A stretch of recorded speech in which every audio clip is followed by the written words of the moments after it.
જૂનાગઢ જોશીપુરાની મહિલાઓ રોષપૂર્ણ રસ્તા પર ઉતરી આવી છે। રસ્તા પર કાદવ કીચડના ત્રાસથી સ્થાનિકો પરેશાન થતા હોવાના આક્ષેપો કરવામાં આવ્યા છે। કેટલા મહિનાઓથી રોડ ખોદાયા છે, રસ્તાઓ પર ચાલવું મુશ્કેલ હોવાનું બન્યું હોવાના પણ આક્ષેપ કરવામાં આવ્યા છે। સામાન્ય માવઠાથી રોડ ઉપર કાદવ કીચડ સર્જાતા બહાર નીકળવું મુશ્કેલ હોવાની રાવ પણ મહિલાઓ દ્વારા કરવામાં આવી હતી। મોનિકાબેન ભરતભાઈ ભારાઈ હું સખી વાત કરું છું। અમારા સુરભી મોબાઈલથી માંડીને ખાટ સમાજની વાડી સુધી આ રોડ કંઈ કરવામાં નથી આવતા અને પૈસા ભરીએ છે તોય વાન નથી આવતા। વૃદ્ધ માણસો હોય તો એનામાં દવાખાને લઈ જાવે તો કેમ લઈ શકીએ? એટલું અહીંયા રોડ એટલો ખરાબ છે। 3 વર્ષથી તો અમે પૂરેપૂરી અમે એટલી કષ્ટી ભોગવીએ છીએ, કંઈ રોડ કરવા માટે કોઈ આવતું નથી।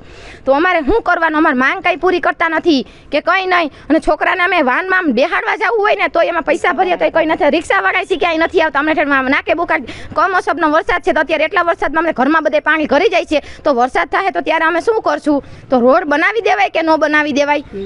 જીવ જનાવર બધે અહીંયા ઘરમાં બધે ઘરી જાય છે, આટા મારે છે। છોકરા ક્યાંય બહાર નીકળી નથી શકતા, કાંઈ નથી કરતા। મૂકવા જાય તો વાહનમાં આપણે પલરી જાય, ત્યાં લગન કોઈ અહીંયા આવતું નથી જોવા। અને ગટરોની કુંડીઓ બનાવી દીધી છે તો એમાંય કાંઈ મેળ નથી, ઊંચા નીચી કરી દીધી છે, એમાંય પાણી કંઈ જાતું નથી। એ કાંઈ સાફ કરવા કે આપણે કહીએ તો આવતા નથી। નંબર દીધા અમને, ફોન કરીએ તો ફોન નથી ઉપાડવો, કાંઈ કરતા નથી, ધ્યાન દેતા નહીં। કંઈ મંદિરવાળી ગલી અમારે આ ખાટ સમાજવાળી આ રસ્તો અમારો મેન રસ્તો તો બહુ જ ખરાબ છે। તો રોડ બનાવી દો ને।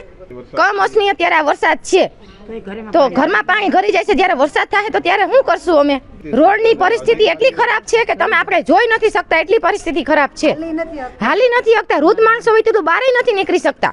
બીમાર માણસને શું સમજવાનું આમાં કે કઈ વાહન ન આવે? રિક્ષા બોલાવી તો રિક્ષાવાળા ના પાડી દે કે અહીંયા અમે નહીં આવીએ, રસ્તો એટલો ખરાબ છે।